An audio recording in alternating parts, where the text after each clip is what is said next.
ইরাকের কারবালায় ইমাম হোসেনের মাজারে লাখো মানুষের মাতম, ধর্মীয় মর্যাদা ও ভাবগাম্ভীর্যের মধ্য দিয়ে দেশে দেশে পবিত্র আশুরা পালন। যুক্তরাষ্ট্রের টেক্সাসে ভয়াবহ বন্যায় 15 শিশুসহ মৃতের সংখ্যা বেড়ে 51। নিখোঁজ পর্যটকদের উদ্ধারে অভিযান অব্যাহত, গাছপালা ভেঙে পড়ায় যান চলাচল ব্যাহত। গাজায় থেমে নেই ইসরায়েলি বর্বরতা, একদিনেই নিহত 78। মানবিক সহায়তার জোরালো দাবি জানিয়ে স্বাধীন ফিলিস্তিন রাষ্ট্রের পক্ষে ফ্রান্স, মালয়েশিয়া। 12 দিনের সংঘাতে ইসরায়েলের 5টি সামরিক ঘাঁটিতে আঘাত হানে ইরানের ক্ষেপণাস্ত্র, দাবি দ্য টেলিগ্রাফের। যুদ্ধ শেষে প্রথমবার জনসম্মুখে এলেন আয়াতুল্লাহ আলী খামেনি। এবং এবার ট্রাম্পের সঙ্গে সরাসরি লড়াইয়ে নামলেন ইলন মাস্ক। আমেরিকা পার্টি নামে নতুন রাজনৈতিক দল গঠনের ঘোষণা, মার্কিনীদের স্বাধীনতা ফেরাবেন বলে দাবি টেসলা প্রধানের।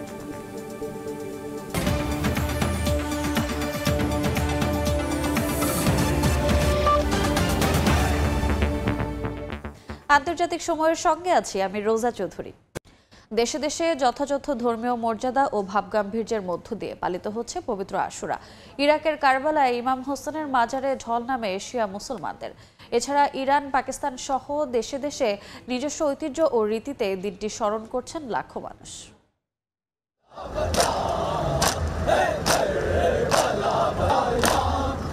আশুরা হিজরি মাস মুহররমের 10 তারিখ কারবালার ময়দানে ইয়াজিদ বাহিনীর হাতে শহীদ হন মহানবী হযরত মুহাম্মদ সাল্লাল্লাহু আলাইহি ওয়াসাল্লামের প্রিয় দৌহিত্র ইমাম হোসাইন। তার মর্মান্তিক মৃত্যুকে স্মরণ করে এদিন বিভিন্ন ধর্মীয় আচার অনুষ্ঠান পালন করেন ধর্মপ্রাণ মুসলমানরা। এরই ধারাবাহিকতায় স্থানীয় সময় শনিবার পাকিস্তানের করাচিতে পালিত হয়েছে শোকাবহ এ দিনটি। তাজিয়া মিছিলে ইয়া হুসাইন বলে নিজেদের বুকে আঘাত করেন বাসিন্দারা। এ সময় যে কোনো ধরনের অপ্রীতিকর পরিস্থিতি এড়াতে তৎপর ছিলেন আইন শৃঙ্খলা বাহিনী। একই দিন প্রচণ্ড দাবদাহ উপেক্ষা করে আশুরা পালনে ইরাকের রাজধানী বাগদাদের আল কাদিম মাজারে ছুটে যান বহু শিয়া মুসল্লি। তাদের হাতে ছিল লাল পতাকা, যা রক্তাক্ত কারবালার প্রতীক। একই চিত্র ইরানেও। রাজধানী তেহরানে বিশাল শোকাবহ মিছিল বের করেন ধর্মপ্রাণ শিয়া মুসল্লিরা। মৌসুমী সাথী, সময় সংবাদ। যুদ্ধবিরতির আলোচনার মধ্যেও গাজায় থেমে নেই ইসরায়েলি বর্বরতা। একদিনে প্রাণ হারিয়েছেন আরও অন্তত 78 জন। গাজায় যুদ্ধবিরতি ও মানবিক সহায়তার দাবিতে জোরালো আহ্বান জানিয়েছে ফ্রান্স ও মালয়েশিয়া। এদিকে সংঘাত বন্ধের দাবি জানিয়ে সরকার বিরোধী বিক্ষোভ করছেন ক্ষুব্ধ ইসরায়েলিরা। স্থানীয় সময় শনিবার অবরুদ্ধ গাজা উপত্যকার খান ইউনিস, নুসেইরাত সহ বিভিন্ন স্থানে হামলা চালায় ইসরায়েলি সেনারা। এতে হতাহত হন বেশ কয়েকজন। এক বিবৃতিতে বিষয়টি নিশ্চিত করে গাজার স্বাস্থ্য মন্ত্রণালয়। একই দিন গাজা হিউম্যানিটেরিয়ান ফাউন্ডেশন থেকে ত্রাণ সহায়তা নিতে গিয়েও প্রাণ হারান অনেকে। আহত হন 2 মার্কিন ত্রাণকর্মীও। এ ঘটনায় হামাসকে দায়ী করে ইসরায়েলের নগ্ন সমর্থন দেয়া যুক্তরাষ্ট্র। জাতিসংঘের বিশ্ব খাদ্য কর্মসূচি সংস্থা জানিয়েছে তারা গাজা উপত্যকায় খাদ্য সরবরাহ শুরু করেছে, তবে তা চাহিদার তুলনায় পর্যাপ্ত নয়। এ অবস্থায় উত্তর, দক্ষিণ ও কেন্দ্রীয় সীমান্ত পয়েন্ট দিয়ে প্রতিদিন অন্তত 100টি ত্রাণবাহী ট্রাক প্রবেশ করতে দিতে ইসরায়েলি কর্তৃপক্ষের প্রতি আহ্বান জানিয়েছে সংস্থাটি। তারা আরও জানায় 21 মে থেকে সীমান্ত খুলে দেওয়ার পর সীমিত পরিসরে ত্রাণ পাঠানো সম্ভব হয়েছে। তবুও এখন পর্যন্ত সরবরাহকৃত খাদ্য 20 লাখের বেশি মানুষের বেঁচে থাকার জন্য প্রয়োজনীয় পরিমাণের একটি ক্ষুদ্র অংশ মাত্র। গাজায় যুদ্ধবিরতি ও বন্দিমুক্তি চুক্তি নিয়ে আলোচনার জন্য একটি প্রতিনিধি দল কাতারে পাঠানোর সিদ্ধান্ত নিয়েছে ইসরায়েল। শীর্ষ এক ইসরায়েলি কর্মকর্তার বরাতে এ তথ্য জানিয়েছে ইসরায়েলের চ্যানেল 12। এদিকে অবিলম্বে গাজায় যুদ্ধবিরতি এবং মানবিক সহায়তার অবাধ প্রবেশাধিকার নিশ্চিত করার জোরালো দাবি জানিয়েছেন ফরাসি প্রেসিডেন্ট ইমানুয়েল ম্যাক্রো এবং মালয়েশিয়ার প্রধানমন্ত্রী আনোয়ার ইব্রাহিম। প্যারিসে এক যৌথ সংবাদ সম্মেলনে ফিলিস্তিনিদের জন্য একটি স্বাধীন রাষ্ট্র গঠনের পক্ষে মত দেন তারা। একই দিন নিজ দেশে আবারও তোপের মুখে পড়েন ইসরায়েলি প্রধানমন্ত্রী বিনিয়ামিন নেতানিয়াহু।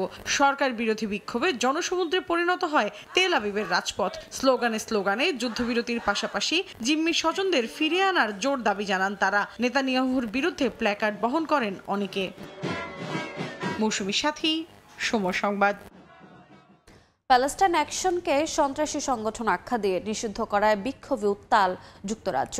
স্থানীয় সময় শনিবার লন্ডনের পার্লামেন্ট স্কয়ারের সামনে জড়ো হয়ে আন্দোলন করেন অনেকে। অন্যদিকে জার্মানির বার্লিনে ফিলিস্তিনিদের পক্ষে স্লোগান দেয় কয়েকজনকে আটক করে পুলিশ। ফিলিস্তিনিদের সমর্থনে স্লোগান দেয়ায় স্থানীয় সময় শনিবার জার্মানির বার্লিন থেকে এক আন্দোলনকারীর মুখ চেপে ধরে পুলিশ। এ সময় অনেকেই টেনে হিচড়ে মাটিতে ফেলে দেয় তারা। এ সময় গাজায় চলমান গণহত্যা অবিলম্বে বন্ধ করতে ইসরায়েলের উপর চাপ বাড়াতে আন্তর্জাতিক সম্প্রদায়কে আহ্বান জানান আন্দোলনকারীরা। স্থানীয় সময় শনিবার এমনই দৃশ্য দেখা যায় লন্ডনের পার্লামেন্ট স্কয়ারের সামনে। এদিন বিক্ষোভে নামেন প্যালেস্টাইন অ্যাকশন সংগঠনটির সদস্যরা। সংগঠনটির প্রতিবাদ সহিংস ছিল না, তবে পুলিশ পৌঁছেই ধরপাকড় চালায়। এর কয়েক ঘন্টা আগেই যুক্তরাজ্যের সরকার প্যালেস্টাইন অ্যাকশনকে সন্ত্রাসী সংগঠন হিসেবে নিষিদ্ধ ঘোষণা করে, যা মধ্যরাত থেকে কার্যকর হয়। শুক্রবার রাতে এই নিষেধাজ্ঞা ঠেকাতে শেষ মুহূর্তের আদালত লড়াইয়ে হেরে যায় সংগঠনটি। ব্রিটেনের সন্ত্রাস বিরোধী আইন অনুযায়ী প্যালেস্টাইন অ্যাকশন এখন একটি নিষিদ্ধ সংগঠন। পুলিশ জানায় নিষিদ্ধ সংগঠনের পক্ষে অবস্থান নিলে বা সদস্য হলে 14 বছরের কারাদণ্ড হতে পারে। প্যালেস্টাইন অ্যাকশনের বিরুদ্ধে অভিযোগ, তারা 20 জুন অক্সফোর্ডশায়ারের একটি ঘাঁটিতে প্রবেশ করে 2টি যুদ্ধবিমানের লাল রং ছোড়ে এবং রেঞ্চ দিয়ে আঘাত করে। আন্দোলন হয়েছে সুইডেনের রাজধানী স্টকহোমেও। গণহত্যা বন্ধ করো এ স্লোগানে রাস্তায় নামেন ফিলিস্তিনের সমর্থকরা। প্রতীকী শিশু পুতুল আর প্রধানমন্ত্রী ক্রিস্টারসনের নীরব ভূমিকার কথা তুলে ক্ষোভ জানান বিক্ষোভকারীরা। মৌসুমী সাথী, সময় সংবাদ। সাম্প্রতিক যুদ্ধে ইরানের ক্ষেপণাস্ত্র ইসরায়েলের অন্তত 5টি সামরিক ঘাঁটিতে সরাসরি আঘাত হেনেছে। স্যাটেলাইট রাডার তথ্যের ভিত্তিতে চাঞ্চল্যকর এ দাবি করেছে যুক্তরাজ্যের সংবাদ মাধ্যম দ্য টেলিগ্রাফ। পাশাপাশি আরও 36টি স্থানে ইরানি ক্ষেপণাস্ত্রের আঘাত হানার তথ্য পাওয়া গেছে। তবে এ বিষয়ে কোনো ধরনের মন্তব্য করতে অস্বীকৃতি জানিয়েছে ইসরায়েলের সামরিক বাহিনী আইডিএফ। বিশেষজ্ঞদের ধারণা, সরকারিভাবে ইসরায়েল যুদ্ধের ক্ষয়ক্ষতির যে চিত্র তুলে ধরছে, প্রকৃত অবস্থা তার চেয়ে অনেক বেশি হতে পারে। গত 24 জুন ইরান ইসরায়েল যুদ্ধবিরতি হলেও প্রায় প্রতিদিনই আন্তর্জাতিক গণমাধ্যমের শিরোনামে উঠে আসছে মধ্যপ্রাচ্যের ইরানের ক্ষেপণাস্ত্র ইসরায়েলের অন্তত 5টি সামরিক ঘাঁটিতে সরাসরি আঘাত এনেছে বলে দাবি করেছে যুক্তরাজ্যের সংবাদ মাধ্যম দ্য টেলিগ্রাফ। পাশাপাশি আরও 36টি স্থানে ইরানি ক্ষেপণাস্ত্রের আঘাত হানার তথ্য পাওয়া গেছে, যা দেশটির আকাশ প্রতিরক্ষা ব্যবস্থা ভেদ করে আবাসিক ও শিল্প কাঠামোতে উল্লেখযোগ্য ক্ষতি সাধন করেছে। স্যাটেলাইট রাডার তথ্যের ভিত্তিতে চাঞ্চল্যকর এ দাবি করেছে সংবাদ মাধ্যমটি। যদিও এসব হামলার ঘটনা ইসরায়েল সরকার এখন পর্যন্ত আনুষ্ঠানিকভাবে স্বীকার করেনি। এছাড়া সামরিক বাহিনীর কড়া বিধিনিষেধের কারণে ইসরায়েলি কোনো সংবাদ মাধ্যম এ নিয়ে খবর প্রকাশ করতে পারেনি। রাডার চিত্রগুলো বিশ্লেষণ করে দেখেছেন যুক্তরাষ্ট্রের ওরেগন স্টেট ইউনিভার্সিটির একদল গবেষক। স্যাটেলাইট রাডারের তথ্য বিশ্লেষণ করে যুদ্ধক্ষেত্রে বোমার ক্ষয়ক্ষতি শনাক্তে পারদর্শী এ গবেষকরাই বিষয়টি টেলিগ্রাফকে জানান। তথ্য অনুযায়ী উত্তর, দক্ষিণ এবং মধ্য ইসরায়েলের বিভিন্ন এলাকার সামরিক স্থাপনায় ইরানের 6টি ক্ষেপণাস্ত্র আঘাত হানে। এর মধ্যে একটি বড় বিমান ঘাঁটি, একটি গোয়েন্দা তথ্য সংগ্রহ কেন্দ্র এবং একটি লজিস্টিক ঘাঁটি রয়েছে। বিশেষজ্ঞদের ধারণা, সরকারিভাবে ইসরায়েল যুদ্ধের ক্ষয়ক্ষতির যে চিত্র তুলে ধরেছে, প্রকৃত অবস্থা তার চেয়ে অনেক বেশি হতে পারে। বিশেষজ্ঞরা আরও জানান, সময়ের সঙ্গে সঙ্গে কেন ইরানের ক্ষেপণাস্ত্র বেশি পরিমাণে ইসরায়েলের নিরাপত্তা ব্যবস্থা ভেদ করতে পারল তা স্পষ্ট নয়। তবে এর কারণ হতে পারে ইসরায়েল তাদের সীমিত ক্ষেপণাস্ত্র বিধ্বংসী ক্ষেপণাস্ত্র অর্থাৎ ইন্টারসেপ্টর রয়েসে ব্যবহার করেছিল। অন্যদিকে ইরানের ক্ষেপণাস্ত্র ছোড়ার পদ্ধতিও উন্নত হয়েছে এবং তারা হয়তো বেশি পরিমাণে অত্যাধুনিক ক্ষেপণাস্ত্র ব্যবহার করেছিল বলেও মনে করেন তারা। এছাড়া দ্য টেলিগ্রাফের পক্ষ থেকে সম্প্রতি ইসরায়েলের সামরিক বাহিনী আইডিএফ এর কাছে ইরানের ক্ষেপণাস্ত্র হামলা ও ঘাঁটির ক্ষয়ক্ষতি সম্পর্কে জানতে চাওয়া হলেও তারা এ বিষয়ে কোনো মন্তব্য করতে রাজি হয়নি। আইডিএফ এর একজন মুখপাত্র জানান, ক্ষেপণাস্ত্র প্রতিরক্ষা বা ঘাঁটির ক্ষয়ক্ষতির বিষয়ে কিছুই বলা যাবে না। তবে অভিযানের সময় জুড়ে সংশ্লিষ্ট সব ইউনিট কার্যক্রম চালু রাখতে সক্ষম হয়েছিল বলেও জানান তিনি। মৌসুমী সাথী, সময় সংবাদ। এদিকে ইসরায়েলের সঙ্গে যুদ্ধবিরতির পর প্রথমবারের মতো জনসমক্ষে এলেন ইরানের সর্বোচ্চ ধর্মীয় নেতা আয়াতুল্লাহ আলী খামেনি। স্থানীয় সময় শনিবার পবিত্র আশুরা উপলক্ষে আয়োজিত এক ধর্মীয় অনুষ্ঠানে অংশ নেন তিনি। রাষ্ট্রীয় টেলিভিশনে প্রচারিত ভিডিওটিতে দেখা যায়, অনুষ্ঠানে উপস্থিত জনতা খামেনির প্রবেশের সময় স্লোগান দিচ্ছেন। নিরাপত্তাজনিত কারণে গত 13 জুন যুদ্ধ শুরুর পর থেকে প্রকাশ্যে আসেননি দেশটির সর্বোচ্চ ধর্মীয় নেতা। জাতির উদ্দেশ্যে ভাষণ দিয়েছেন পূর্বে ধারণ করা বার্তা দিয়েই।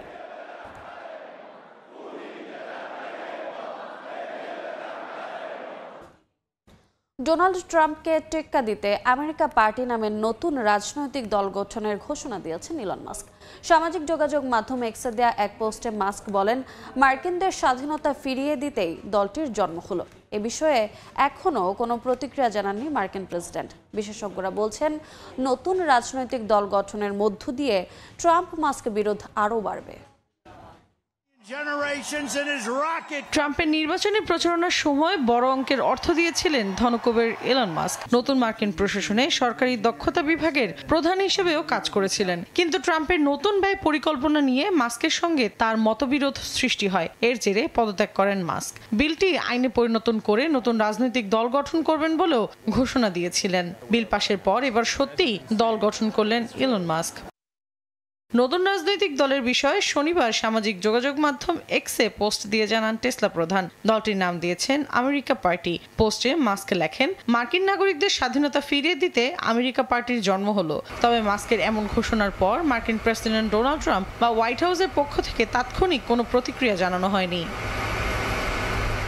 যুক্তরাষ্ট্রের নতুন রাজনৈতিক দল দরকার কিনা সম্প্রতি এমন একটি জরিপ চালান মাস্ক। এক্সে চালানো ওই জরিপে প্রায় 12 লাখ ভোট পড়ে, যার 2/3 নতুন দল চেয়েছে বলে জানান তিনি। বিশেষজ্ঞরা বলছেন, মাস্কের নতুন রাজনৈতিক দল গঠনের মধ্য দিয়ে ট্রাম্পের সঙ্গে তার বিরোধ নতুন মাত্রা পেয়েছে। মার্কিন রাজনীতিতে আমেরিকা পার্টির প্রভাব কেমন হবে তা এখনই বলা যাচ্ছে না। তবে অনেকেই মনে করছেন, দলটি 2026 সালে আসন্ন কংগ্রেস নির্বাচনে রিপাবলিকান পার্টির সংখ্যাগরিষ্ঠতা ধরে রাখার ক্ষেত্রে বড় চ্যালেঞ্জ হয়ে দেখা দিতে পারে। মৌসুমী সাথী, সময় সংবাদ। প্রেসিডেন্ট ডোনাল্ড ট্রাম্পের শুল্ক নীতির কারণে বিপাকে খোদ মার্কিন অর্থনীতি। বর্তমান শুল্ক হার বহাল থাকলে দেশটির বিভিন্ন বেসরকারি প্রতিষ্ঠান বিপুল আর্থিক ক্ষতির সম্মুখীন হবে বলে পূর্বাভাস দিয়েছে জেপি মর্গান চেজ ইনস্টিটিউট। এতে আরও বাড়তে পারে কর্মী ছাঁটাই, সঙ্গে রয়েছে বিনিয়োগ কমার শঙ্কাও। মার্কিন প্রেসিডেন্ট ডোনাল্ড ট্রাম্প দ্বিতীয় দফায় হোয়াইট হাউসে মসনদে বসার পর থেকে নির্বাচনী প্রতিশ্রুতি অনুযায়ী একের পর এক দেশের ওপর করছেন শুল্কারোপ। এতে বিপাকে পড়েছে বিভিন্ন দেশের বাণিজ্য। তবে এই শুল্কারোপের সরাসরি প্রভাব পড়ছে মার্কিন অর্থনীতিতেই। অস্থিরতা দেখা দিয়েছে চাকরির বাজারে, ভাটা পড়েছে বিনিয়োগে, কমেছে ভোক্তা ব্যয়। মার্কিন অর্থনীতি চাঙ্গা করার জন্য শুল্কারোপ করা হলেও পরিস্থিতি ঠিক তার উল্টো। বিবিসির তথ্য বলছে, শুধুমাত্র এপ্রিল থেকে মে মাসে খুচরা বিক্রির হার কমেছে প্রায় 0.9%। সাম্প্রতিক সময়ে দেশটিতে বেড়েছে বেকারত্বের হার। বেশ কয়েকটি প্রতিষ্ঠানে বিপুল সংখ্যক কর্মী ছাঁটাইয়ের কারণে এই হার ঠেকেছে 4.2%। বিশ্লেষকরা বলছেন, বর্তমান শুল্ক হার অব্যাহত থাকলে প্রতিষ্ঠানগুলোয় বাড়বে কর্মী প্রতি খরচ। বিনিয়োগকারীদের শঙ্কা, ট্রাম্প যদি নতুন করে প্রত্যাশার চেয়ে বেশি শুল্ক আরোপ করেন তবে বড় ধাক্কা লাগবে মার্কিন বাজারে। এদিকে 1 থেকে 100 কোটি ডলারের বার্ষিক আয় রয়েছে এমন প্রতিষ্ঠানের তথ্য বিশ্লেষণ করে জেপি মর্গান চেজ ইনস্টিটিউট পূর্বাভাস দিয়েছে, ট্রাম্পের শুল্ক নীতির কারণে মাঝারি আকারের মার্কিন কোম্পানিগুলো 8,230 কোটি ডলারের ক্ষতির সম্মুখীন হতে পারে। বিশ্লেষণ অনুযায়ী কোম্পানিগুলো বিশেষ করে চীন, ভারত ও থাইল্যান্ড থেকে আমদানির ওপর ব্যাপকভাবে নির্ভরশীল। তাই ট্রাম্পের শুল্ক নীতি পরিকল্পনায় খুচরা ও পাইকারি খাত সবচেয়ে বেশি ক্ষতির মুখে পড়বে বলে আশঙ্কা জেপি মর্গানের। অন্তরা সেন, সময় সংবাদ। আন্তর্জাতিক সময় আরও থাকছে। জার্মানিতে রেকর্ড হারে বেড়েছে আশ্রয় প্রার্থীর সংখ্যা। গেল বছর শরণার্থী ও সুরক্ষা পাওয়া মানুষের সংখ্যা পৌঁছেছে 33 লাখে। পরিস্থিতি নিয়ন্ত্রণে কঠোর অবস্থানে সরকার।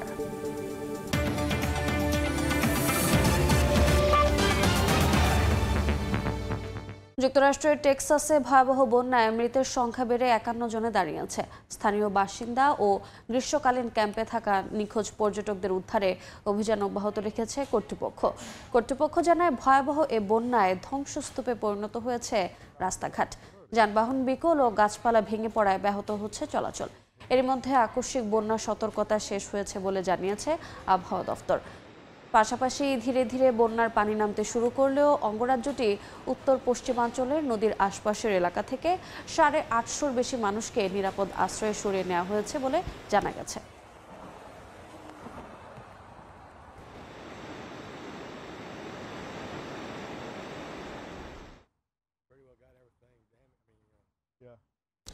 এদিকে ভারী বৃষ্টি ও বন্যায় বিপর্যস্ত চীনের গানসু ও ইউনান প্রদেশ। ভূমিধসের লণ্ডভণ্ড যোগাযোগ ব্যবস্থা, পানিবন্দী হয়ে পড়েছেন হাজারো মানুষ। অন্যদিকে রাশিয়ার সেন্ট পিটার্সবার্গে ভয়াবহ ঝড় আঘাত হেনেছে, এতে আহত হয়েছেন বেশ কয়েকজন। পানির স্রোতে ভেসে যাচ্ছে যানবাহন। টানা বৃষ্টিপাতে ভয়াবহ বন্যা ও ভূমিধস দেখা দিয়েছে চীনের গানসু ও ইউনান প্রদেশে। ইউনানে 70 মিলিমিটার এবং গানসুর লংনান ও তিয়ানশুই এলাকায় 268 মিলিমিটার পর্যন্ত বৃষ্টিপাত রেকর্ড করা হয়েছে। বন্ধ হয়ে গেছে অন্তত 11টি সড়ক। পানিবন্দী হাজারো মানুষ। তাদের উদ্ধারে কাজ করছে উদ্ধারকারী দল। পরিস্থিতির আরও অবনতি হতে পারে এমন আশঙ্কায় বেশ কিছু এলাকা থেকে স্থানীয়দের নিরাপদ স্থানে সরে যাওয়ার নির্দেশ দিয়েছে আবহাওয়া বিভাগ। জারি করা হয়েছে রেড অ্যালার্ট। বন্যায় কৃষিখাতে প্রায় 2.8 ট্রিলিয়ন ক্ষতির আশঙ্কা করছে সংশ্লিষ্টরা। এদিকে রাশিয়ার সেন্ট পিটার্সবার্গে ভয়াবহ ঝড়ে আহত হয়েছেন কয়েকজন। ক্ষতিগ্রস্ত হয়েছে গাড়ি ও বাড়িঘর। বাতাসের গতিবেগ ছিল ঘন্টায় প্রায় 90 কিলোমিটার। নেভা নদীর পানি 1.8 মিটার বেড়ে যাওয়ায় চালু করা হয় বন্যা প্রতিরোধ ব্যবস্থা। উপড়ে গেছে শতাধিক গাছ। বন্ধ করে দেওয়া হয়েছে পার্ক, জাদুঘর সহ সব ধরনের জনসমাগম স্থল। রাইসা জান্নাত, সময়। জার্মানিতে আশ্রয় প্রার্থীর সংখ্যা বাড়ছে রেকর্ড হারে। 2024 সালে দেশটিতে স্বীকৃত শরণার্থী ও সুরক্ষা পাওয়া মানুষের সংখ্যা পৌঁছেছে 33 লাখে, যা মোট জনসংখ্যার 4.1%। ইনফো মাইগ্রেন্টসের করা এক প্রতিবেদনে বলা হয়েছে, জার্মানির প্রতি 25 জনে একজন এখন শরণার্থী। এই বাস্তবতায় আশ্রয় নীতিতে কঠোর অবস্থানে যাচ্ছে নতুন সরকার। ইউরোপের সবচেয়ে জনবহুল দেশগুলোর মধ্যে অন্যতম জার্মানি। সম্প্রতি ইনফো মাইগ্রেন্টসের করা এক প্রতিবেদনে বলা হয়, দেশটির প্রতি 25 জনে এখন একজন স্বীকৃত শরণার্থী। 2024 সালে দেশটিতে আশ্রয় প্রার্থী ও আন্তর্জাতিক সুরক্ষা পাওয়া মানুষের সংখ্যা দাঁড়িয়েছে 33 লাখে, যা আগের বছরের তুলনায় 1 লাখের বেশি। ইউক্রেন, সিরিয়া, আফগানিস্তান ও আফ্রিকার দেশগুলো থেকে পালিয়ে আসা মানুষরাই এই সংখ্যার বড় অংশ। জনসংখ্যায় 4.1% প্রবৃদ্ধি এনে দিয়েছে এই শরণার্থীর ঢল, যার চাপ সামলাতে নতুন সরকার নিচ্ছে কড়া পদক্ষেপ। জার্মানিতে অবস্থানরত শরণার্থীদের গড় বয়স মাত্র 32 বছর, যা জার্মানদের গড় বয়স 45 বছরের তুলনায় অনেক কম। নারী শরণার্থীর হার 45%-এর বেশি এবং ইউক্রেনীয়দের ক্ষেত্রে এটি 60% পর্যন্ত। 18 বছরের নিচে শিশু কিশোরের সংখ্যা প্রায় 25%। ফলে এই তরুণ জনগোষ্ঠী শরণার্থী কাঠামোতে ভিন্ন মাত্রা যোগ করছে। এমন পরিস্থিতিতে নতুন চ্যান্সেলর ফ্রেডরিক মার্শ আশ্রয় নীতিতে বড় ধরনের পরিবর্তন ঘোষণা দিয়েছেন। প্রতিবেশী 9টি দেশের সীমান্তে নজরদারি বাড়িয়ে অনেক শরণার্থীকে ফিরিয়ে দেওয়া হচ্ছে। পাশাপাশি পারিবারিক পুনর্মিলনের অধিকারও স্থগিত করা হয়েছে, বিশেষ করে অস্থায়ী সুরক্ষা পাওয়া শরণার্থীদের ক্ষেত্রে। সমালোচকদের মতে এতে মানবিক সংকট আরও গভীর হতে পারে। সরকারের লক্ষ্য প্রতি বছর আশ্রয় প্রার্থীর সংখ্যা 1 লাখের নিচে নামিয়ে আনা। যদিও 2023 ও 24 সালে এই সংখ্যা ছিল 6 লাখের বেশি। বর্তমান স্বরাষ্ট্রমন্ত্রী বলছেন, আশ্রয় প্রার্থীর সংখ্যা কমিয়ে নিয়মিত অভিবাসনের পথ সুসংহত করতে হবে, কেননা জার্মানির অর্থনীতিতে এখনও বিদেশি দক্ষ শ্রমিকের চাহিদা ব্যাপক। ইয়াসিন মোহাম্মদ জিসান, সময় সংবাদ। Thai Aluminium. The better is now the best. এক যুগেরও বেশি সময়ের গৃহযুদ্ধের পর অবশেষে সিরিয়ার সঙ্গে কূটনৈতিক সম্পর্ক পুনরায় স্থাপন করছে যুক্তরাজ্য। ব্রিটেনের পররাষ্ট্রমন্ত্রী ডেভিড ল্যামি সিরিয়ার রাজধানী দামেস্ক সফরের পর এই ঘোষণা দেওয়া হয়েছে। এতে সম্পর্ক পুনঃস্থাপনের পাশাপাশি সিরিয়াকে 12.90 লাখ মার্কিন ডলার সহায়তার প্রতিশ্রুতিও দিয়েছে যুক্তরাজ্য। স্থানীয় সময় শনিবার সিরিয়ায় ঐতিহাসিক এক সফরে যান ব্রিটেনের পররাষ্ট্রমন্ত্রী ডেভিড ল্যামি। এ সময় দেশটির পররাষ্ট্রমন্ত্রী আসাদ হাসান আল শিবানি এবং অন্তর্বর্তীকালীন প্রেসিডেন্ট আহমেদ আল শারার সঙ্গে বৈঠক করেন তিনি। বৈঠকে সিরিয়ার সঙ্গে কূটনৈতিক সম্পর্ক পুনর্স্থাপন করার ঘোষণা দেন ল্যামি। এক বিবৃতিতে তিনি বলেন, সিরিয়ার জনগণের জন্য নতুন আশার আলো দেখা যাচ্ছে। স্থিতিশীল, নিরাপদ এবং সমৃদ্ধ ভবিষ্যৎ গড়ে তোলার জন্য সিরিয়ার নতুন সরকারকে তাদের প্রতিশ্রুতি পূরণে সহায়তা করা যুক্তরাজ্যের স্বার্থের অন্তর্ভুক্ত। আমি চাই এই নতুন সরকার যেন তাদের অন্তর্ভুক্তিমূলক শাসন চালিয়ে যায়, তাদের শাসন ব্যবস্থায় স্বচ্ছতা ও জবাবদিহিতা নিশ্চিত করে। এমনকি সামনের দিনগুলোতে শান্তিপূর্ণ রূপান্তরের পথে সিরিয়াকে সমর্থন দিতে যুক্তরাজ্য প্রস্তুত। এছাড়া দ্বিপাক্ষিক সম্পর্ক আরও দৃঢ় করতে চায় ব্রিটেন। বৈঠকে সিরিয়ার জন্য 12.90 লাখ ডলারের আর্থিক সহায়তার ঘোষণাও দিয়েছেন ল্যামি। এছাড়া তিনিই একমাত্র ব্রিটিশ প্রধানমন্ত্রী যিনি গত 14 বছরের মধ্যে প্রথমবারের মতো সিরিয়া সফর করেন। ল্যামির দেয়া বিবৃতিতে তিনি আরও বলেন, সহায়তা প্যাকেজটি জরুরি মানবিক সাহায্যের পাশাপাশি দীর্ঘমেয়াদী পুনর্গঠনে ব্যবহার করা হবে। বিশেষ করে শিক্ষা খাতে উন্নয়নের ওপর গুরুত্ব দেওয়া হবে। চলতি বছর এপ্রিলে সিরিয়ার বিরুদ্ধে আরোপিত নিষেধাজ্ঞা শিথিলের ঘোষণা দেয় ব্রিটেন। এই ঘোষণার পর বিনিয়োগ উৎসাহিত করার জন্য সিরিয়ার কেন্দ্রীয় ব্যাংক ও বিভিন্ন তেল কোম্পানি সহ 23টি সংস্থার সম্পদ অবমুক্ত করা হয়। তবে সিরিয়ার প্রেসিডেন্ট বাশার আল আসাদ সরকারের সদস্যদের ওপর আরোপিত নিষেধাজ্ঞা বহাল রাখা হয়েছে। মৌসুমী সাথী, সময় সংবাদ। তালেবান সরকারের স্বীকৃতিতে রাশিয়া প্রথম দেশ হিসেবে এগিয়ে এলো। 2021 সালে ক্ষমতা দখলের পর এটি তালেবানের জন্য বড় কূটনৈতিক বিজয়। আফগানিস্তানের দীর্ঘ ইতিহাসের উত্থান পতনের পর রাশিয়ার এই পদক্ষেপ আন্তর্জাতিক কূটনৈতিক সম্পর্কেও নতুন মোড়ে দাঁড় করিয়েছে। বিশ্লেষকরা বলছেন, পুতিন প্রশাসনের পর মধ্য এশিয়ার কয়েকটি দেশ ও চীন হয়তো তালেবান সরকারের পরবর্তী স্বীকৃতিদাতাদের মধ্যে থাকতে পারে। 2021 সালে কাবুল দখলের মধ্য দিয়ে আফগানিস্তানের ক্ষমতায় ফেরে তালেবান। তবে দীর্ঘদিন কোনো দেশ তাদের সরকারকে আনুষ্ঠানিক স্বীকৃতি দেয়নি। গেল বৃহস্পতিবার প্রথম দেশ হিসেবে তালেবানকে স্বীকৃতি দিয়েছে রাশিয়া। এর মাধ্যমে পরিবহন, জ্বালানি ও অবকাঠামো খাতে দ্বিপাক্ষিক সহযোগিতার বার্তাও দিয়েছে মস্কো। রুশ রাষ্ট্রদূতের সঙ্গে সাক্ষাতে তালেবান পররাষ্ট্রমন্ত্রী আমির খান মুত্তাকিকে এই সিদ্ধান্ত জানানো হয়। এক্সে দেয়া পোস্টে ভিডিও বার্তায় মুত্তাকি বলেন, এটি অন্যদের জন্য উদাহরণ হবে। এক দশক আগে যেসব দেশ তালেবানকে সন্ত্রাসী সংগঠন বলতো, তারাই এখন নতুন সম্পর্ক গড়ার আগ্রহ দেখাচ্ছে। মুত্তাকি আরও বলেন, এটাই প্রমাণ করে তালেবানের অবস্থান বিশ্বের কাছে কতটা বদলে গেছে। তালেবান ও রাশিয়ার সম্পর্ক বহু পুরনো হলেও ইতিহাসে রক্তাক্ত অধ্যায়ও রয়েছে। 1979 সালে আফগানিস্তানে সোভিয়েত হামলা, 15,000 রুশ সেনার মৃত্যু, 1996 সালে তালেবানের হাতে জাতিসংঘের একটি কম্পাউন্ডে আশ্রয়ে থাকা সাবেক সোভিয়েত সমর্থিত প্রেসিডেন্ট মোহাম্মদ নাজিবুল্লাহর হত্যার মতো ঘটনা রাশিয়ার স্মৃতিতে স্পষ্ট। সেই সম্পর্কেই এখন নাটকীয় মোড়। আন্তর্জাতিক পর্যায়ে এখনও তালেবান সরকারকে রাশিয়া ছাড়া স্বীকৃতি দেয়নি কেউ। তবে চীন, ইরান, পাকিস্তান ও ভারত নানা কৌশলে তালেবানের সঙ্গে যোগাযোগ রাখছে। বিশেষজ্ঞদের মতে রাশিয়ার এই স্বীকৃতি একটি ভূ রাজনৈতিক বার্তা, বিশেষ করে মার্কিন নেতৃত্বাধীন প্রভাব বলয়ের বাইরে নিজস্ব প্রভাব বিস্তারের কৌশল। বিশ্লেষকরা বলছেন, তালেবান আন্তর্জাতিক স্বীকৃতির জন্য দীর্ঘদিন ধরে চেষ্টা চালিয়ে যাচ্ছে। রাশিয়ার এই স্বীকৃতি তাদের জন্য এক বড় কূটনৈতিক বিজয়। পর্যবেক্ষকদের মতে মধ্য এশিয়ার কয়েকটি দেশ ও চীন হয়তো তালেবান সরকারের পরবর্তী স্বীকৃতিদাতাদের মধ্যে থাকতে পারে। ফারহাদ চৌধুরী, সময় সংবাদ। যুক্তরাষ্ট্রে উদযাপিত হলো 249তম স্বাধীনতা দিবস। আতশবাজির আলোয় ভরে ওঠে রাজধানী ওয়াশিংটন ডিসি ও নিউ ইয়র্কের আকাশ। মনোমুগ্ধকর এই দৃশ্য উপভোগে জড়ো হন হাজারো মানুষ। দিনটি উপলক্ষে হোয়াইট হাউসেও ছিল নানা আয়োজন। সেখানে উপস্থিত ছিলেন মার্কিন প্রেসিডেন্ট ডোনাল্ড ট্রাম্প ও স্ত্রী মেলানিয়া ট্রাম্প। নিউ ইয়র্কের রাতের আকাশ জুড়ে নানা রঙের আলোর ঝলকানি। স্থানীয় সময় শুক্রবার যুক্তরাষ্ট্রের 249তম স্বাধীনতা দিবস উপলক্ষে জমকালো আতশবাজিতে মেতে ওঠেন শহরের বাসিন্দারা। দিবসটি উপলক্ষে সেজে ওঠে রাজধানী ওয়াশিংটন ডিসিও। আতশবাজির চোখ ধাঁধানো দৃশ্য উপভোগে ওয়াশিংটন ডিসিতে স্মৃতিস্তম্ভের সামনে হাজারো মানুষের ঢল নামে। গানে গানে মুখর হয়ে ওঠে প্রাঙ্গণ। এই বছর আতশবাজিগুলো আমার দারুণ লেগেছে। মনে হয় গত বছরের চেয়ে ভালো ছিল। শেষটা ছিল অসাধারণ। টানা অনেকগুলো আতশবাজি একসঙ্গে ফেটে পড়ছিল আকাশ জুড়ে। এক কথায় দারুণ। এটা আমার জীবনের সবচেয়ে সুন্দর আতশবাজি। আর এই মুহূর্তটা আরো বিশেষ, কারণ এই মুহূর্তে আমরা মার্কিন নাগরিক হিসেবে 4 জুলাই উদযাপন করছি। দিনটি ঘিরে হোয়াইট হাউস জুড়েও ছিল লাল, সাদা, নীল রঙের পতাকা ও ব্যানার। স্ত্রী মেলানিয়া ট্রাম্পকে নিয়ে আতশবাজির মনোমুগ্ধকর দৃশ্য উপভোগ করেন মার্কিন প্রেসিডেন্ট ডোনাল্ড ট্রাম্প। পরে হোয়াইট হাউসের সামনে সঙ্গীত পরিবেশন করে ইউনাইটেড স্টেটস মেরিন ব্যান্ড। ছিল 80-র দশকের পপ সঙ্গীত।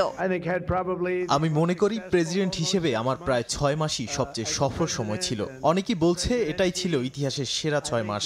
আর আমি নিশ্চিতভাবে জানি গত 2 সপ্তাহে জয়, জয় আর জয় হয়েছে। এমন কিছু আগে কখনো ঘটেনি।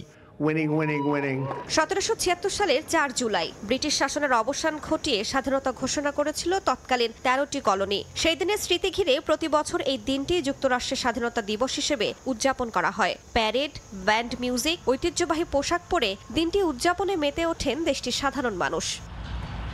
রাইসা জান্নাত, সময়। দেখছেন আন্তর্জাতিক সময়। ভারতের ঝাড়খণ্ডে অবৈধ খনি ধসের ঘটনায় 4 শ্রমিক নিহত হয়েছেন।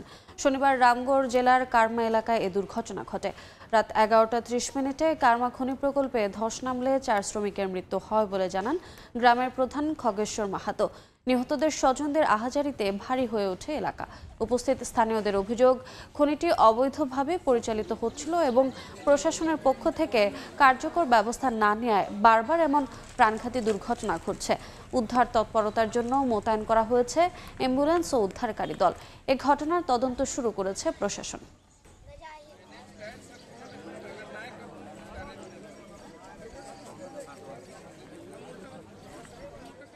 পাকিস্তানের মুজাফফরগড়ে যাত্রীবাহী বাস ও ট্রেলারের সংঘর্ষে নিহত হয়েছেন অন্তত 6 জন, আহত হয়েছেন 18 যাত্রী। স্থানীয় সময় শনিবার লঙ্গর সরাই এলাকায় এ দুর্ঘটনা ঘটে। উদ্ধারকর্মীরা জানান নিহতদের মধ্যে নারী ও শিশু রয়েছে।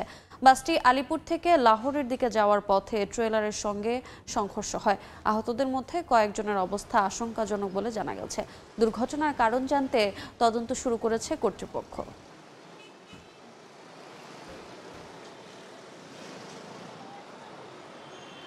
দেখছেন আন্তর্জাতিক সময়। সন্তান জন্ম দিলেই দম্পতিদের নগদ অর্থ সহায়তা দেওয়ার পরিকল্পনা করছে চীন। দেশটির সরকারি কর্মকর্তাদের বরাত দিয়ে এক প্রতিবেদনে সিঙ্গাপুর ভিত্তিক সংবাদ মাধ্যম দ্য স্ট্রেইট টাইমসে খবর জানিয়েছে। বলা হয়েছে 2025 সালের 1 জানুয়ারি থেকে সন্তান জন্ম দেওয়া প্রতিটি চীনা দম্পতি বছরে 3600 ইউয়ান নগদ সহায়তা পাবেন। সন্তানের বয়স 3 বছর না হওয়া পর্যন্ত প্রতি বছর এই নগদ অর্থ পাবেন তারা। নিম্ন জন্মহার সমস্যা মোকাবিলায় এ উদ্যোগ নিয়েছে বেইজিং। একসময় বিশ্বের সবচেয়ে জনবহুল দেশ হিসেবে পরিচিত ছিল চীন, কিন্তু টানা 3 বছর ধরে জন্মহার হ্রাসের কারণে দেশটি এখন মানব সম্পদ সংকটে। তাই জন্মহার বাড়াতে নানা প্রণোদনার পথে হাঁটছে বেইজিং। চীনের সরকারি কর্মকর্তাদের বরাত দিয়ে এক প্রতিবেদনে সিঙ্গাপুর ভিত্তিক সংবাদ মাধ্যম দ্য স্ট্রেইট টাইমস জানিয়েছে 2025 সালের 1 জানুয়ারি থেকে সন্তান জন্ম দেওয়া প্রতিটি চীনা দম্পতিকে বছরে 3600 ইউয়ান বা বাংলাদেশি মুদ্রায় প্রায় 78,000 টাকা সহায়তা দেবে দেশটির সরকার। সন্তানের বয়স 3 বছর না হওয়া পর্যন্ত প্রতি বছর এই নগদ অর্থ পাবেন তারা। দীর্ঘদিন ধরে এক সন্তান নীতি অনুসরণ করার কারণে বয়স্ক জনগোষ্ঠীর সংখ্যা বেড়েছে। এছাড়া কমেছে কর্মক্ষম মানুষ এবং তৈরি হয়েছে লিঙ্গীয় ভারসাম্যহীনতা। এই সংকট মোকাবিলায় 2016 সালে এক সন্তান নীতি বাতিল করে 2 সন্তান নীতি চালু করে সরকার। 2021 সালে সেটিও পরিবর্তন করে চালু করা হয় 3 সন্তান নীতি। তবে এত কিছুর পরও জন্মহারে উল্লেখযোগ্য কোনো পরিবর্তন আসেনি দেশটিতে। চীনের জাতীয় পরিসংখ্যান অনুযায়ী 2016 সালে দেশটিতে শিশু জন্মের সংখ্যা ছিল প্রায় 1,88,00,000। 2024 সালে সেই সংখ্যা কমে দাঁড়ায় 95 লাখে, যা বিগত দশকের তুলনায় প্রায় অর্ধেক। এভাবে চলতে থাকলে জাতিসংঘের হিসাব অনুযায়ী 2050 সালের মধ্যে চীনের জনসংখ্যা নেমে আসবে 130 কোটিতে এবং 2100 সালের মধ্যে তা আরও কমে 80 কোটিতে পৌঁছাতে পারে। সন্তান জন্মে উৎসাহ দিতে এরই মধ্যে চীনের সরকার আবাসন ভর্তুকি, বিনামূল্যে স্বাস্থ্যসেবা ও আর্থিক সহায়তা চালু করেছে।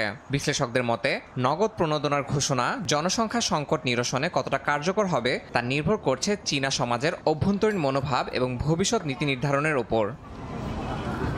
ইয়াসিন মোহাম্মদ জিসান, সময় সংবাদ। আন্তর্জাতিক বাজারে বিভিন্ন জাতের চালের দাম কমেছে, পড়তির দিকে চিনির বাজারও। তবে যোগান পর্যাপ্ত না থাকায় বেড়েছে দুগ্ধজাত পণ্য, মাংস ও ভোজ্য তেলের দাম। এর মধ্যে রেকর্ড সর্বোচ্চ দামে বিক্রি হচ্ছে মাংস ও মাখন। টিসিবির হিসেবে গেল জুন মাসে দেশের বাজারে কেজিতে 7 থেকে 8 টাকা পর্যন্ত বেড়েছে চালের দাম। মিনিকেট বিক্রি হচ্ছে 82 থেকে 85 টাকায়, 56 থেকে 60 টাকায় বিক্রি হচ্ছে প্রতি কেজি মোটা চাল। তবে দেশের বাজারের বিপরীত চিত্র বিশ্ববাজারে। জাতিসংঘের খাদ্য ও কৃষি সংস্থা বলছে, জুনে আন্তর্জাতিক বাজারে বাসমতি সহ বিভিন্ন জাতের চালের চাহিদা কমেছে। এতে দানাদারি খাদ্যশস্যের দাম কমেছে 0.8%। পর্যাপ্ত সরবরাহ থাকায় নিম্নমুখী ভুট্টা, জোয়ার ও বার্লির বাজার মে মাসের তুলনায় জুনে দাম কমেছে 1.5%। তবে কিছুটা বেড়েছে গমের দর। এদিকে আবহাওয়া অনুকূলে থাকায় বাড়তে পারে চিনির উৎপাদন। এতেই টানা 4 মাসের ধারাবাহিকতায় জুনেও চিনির দাম কমেছে 5.2%। 2021 সালের এপ্রিলের পর আন্তর্জাতিক বাজারে চিনির দাম সর্বনিম্ন পর্যায়ে রয়েছে। তবে এফএও জানায় দুগ্ধজাত পণ্য, মাংস ও ভোজ্য তেলের বাড়তি দরের প্রভাবে মে মাসের তুলনায় জুনে বিশ্ববাজারে সার্বিকভাবে খাদ্যের দাম বেড়েছে 0.5%। বছর ব্যবধানে যা 5.8% বেশি। বিশ্বব্যাপী সয়া, রেপসিড ও পাম তেলের ঊর্ধ্বমুখী চাহিদায় ভোজ্য তেলের দাম বেড়েছে 2.3%। এর মধ্যে পাম তেলের দামই বেড়েছে প্রায় 5%। তবে ভালো ফলনের পূর্বাভাসে কমেছে সূর্যমুখী তেলের দর। এদিকে চাহিদার তুলনায় অপর্যাপ্ত সরবরাহের কারণে সব ধরনের মাংসের দাম 2.1% বেড়েছে। বর্তমানে তা সর্বকালের সর্বোচ্চ স্তরে রয়েছে বলে জানিয়েছে এফএও। চাহিদার বিপরীতে যোগান কম থাকায় জুনে দুগ্ধজাত পণ্যের দাম 0.5% বেড়েছে। এর মধ্যে মাখনের দাম 2.8% বেড়ে রেকর্ড উচ্চতায় উঠেছে। 3 মাস ধরে বাড়ছে পনিরের দামও। তবে চাহিদা কমে যাওয়ায় গুঁড়া দুধের দাম পড়েছে 2.3%। ইয়ানুর শিফাত, সময় সংবাদ। আন্তর্জাতিক সময়। চীনের সাংহাইয়ে খুলে গেল বিশ্বের সবচেয়ে বড় লেগোল্যান্ড। 40 ডিগ্রি সেলসিয়াস তাপমাত্রার মধ্যেও হাজারো মানুষ ভিড় করছেন পার্কে। 8,50,00,000 লেগো ইট দিয়ে গড়া এই থিম পার্কটি হয়ে উঠেছে শিশুদের স্বপ্নপুরী।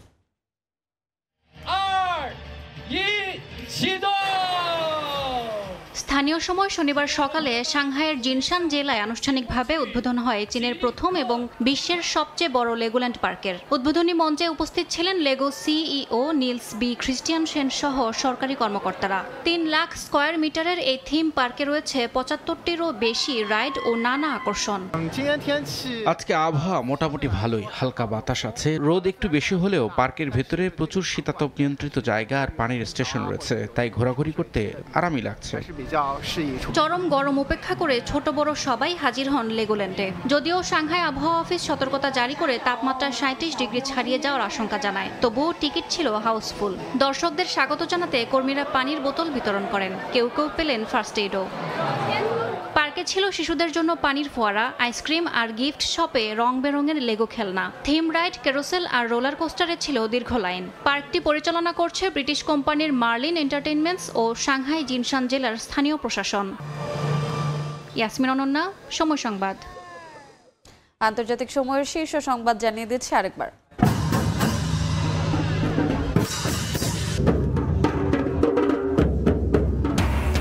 ইরাকের কারবালায় ইমাম হোসেনের মাজারে লাখো মানুষের মাতম, ধর্মীয় মর্যাদা ও ভাবগাম্ভীর্যের মধ্য দিয়ে দেশে দেশে পবিত্র আশুরা পালন। যুক্তরাষ্ট্রের টেক্সাসে ভয়াবহ বন্যায় 15 শিশু সহ মৃতের সংখ্যা বেড়ে 51। নিখোঁজ পর্যটকদের উদ্ধারে অভিযান অব্যাহত। গাছপালা ভেঙে পড়ায় যান চলাচল ব্যাহত। এবং গাজায় থেমে নেই ইসরায়েলি বর্বরতা, একদিনে নিহত 78। মানবিক সহায়তার জোরালো দাবি জানিয়ে স্বাধীন ফিলিস্তিন রাষ্ট্রের পক্ষে ফ্রান্স, মালয়েশিয়া।